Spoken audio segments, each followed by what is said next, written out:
பயங்கரவாத தாய் என்பதை அறிவார்ந்த மக்கள் ஏன் அறியல? ஏன் அதை பேச தயங்குறீங்க?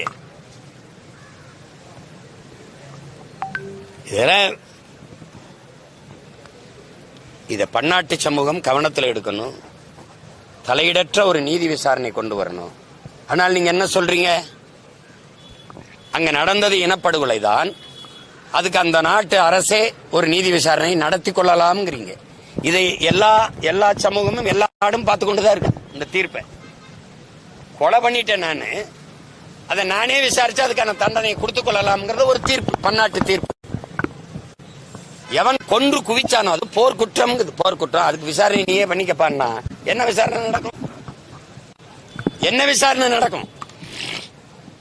யார் விசாரிப்பா? இப்படியே ஓடிருமா? தமிழ்நாட்டு அதிகாரம் ஒரு நாள் வீதியில் நின்று கத்திக்கிட்டு இருக்க பிரபாகரம் பிள்ளைகள்கிட்ட சிக்கிச்சுன்னா சிங்களம் எப்படி தப்பிச்சு போயிருமா? பன்னாட்டு சமூகம் எனக்காக பேசாம போயிருமா? இல்ல இந்திய நாடு தான் பேசாம போயிருமா? அது எங்களுக்கென்று ஆள் இல்லை, எங்களுக்கென்று குரல் எழுப்பவோ, எங்களுக்கென்று ஆதரவா கை நீட்டவோ யாருமற்ற நிலையில் தனித்து விடப்பட்ட அடிமை தேசியனத்தின் மக்களாக நாங்கள் நிற்கிறோம். அதனால இருக்கிற அதிகாரம் எனக்கு எதிரான அதிகாரமா, எனக்கு என் இனத்திற்கு துரோகம் செய்கிற அதிகாரமா இருக்கிறதுனால எங்களுக்கு இந்த நிலைமை. போராட ஒரு இடம் இருக்கா? எங்க ஆளே நடமாட்டம் இல்லாத அங்க போய் கத்திக்கிட்டு போடாங்கிறேன். இப்படிதான் RSS பேரணிக்கு அனுமதி கொடுத்தீங்களா? நீங்க கூட்டம் நடத்தினா இந்த சிவானந்த காலனி இந்த இடத்துல போடுவீங்களா? இந்த சாலையில தான் போடுவீங்களா? அப்படிதான் போடுவீங்களா?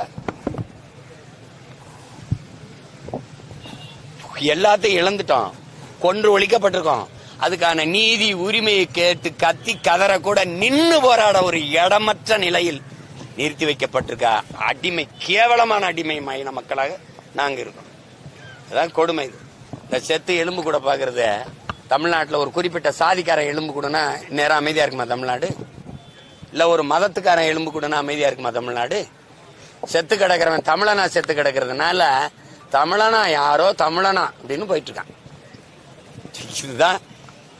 இதுதான் இந்த இனத்துக்கு நேர்ந்த பெரும் கொடுமை, வரலாற்று பெரும் துயரம். இதுதான் இது எங்க வழியை கடத்த வழி இல்லை. உலகம் பூரா இருக்கிற என் மக்களுக்கு எங்கள் கத்தலும் கதறலும் எங்கள் மொழியும் சற்று ஆறுதலா இருக்கும். அதுக்காக தான் இந்த ஆர்ப்பாட்டம்.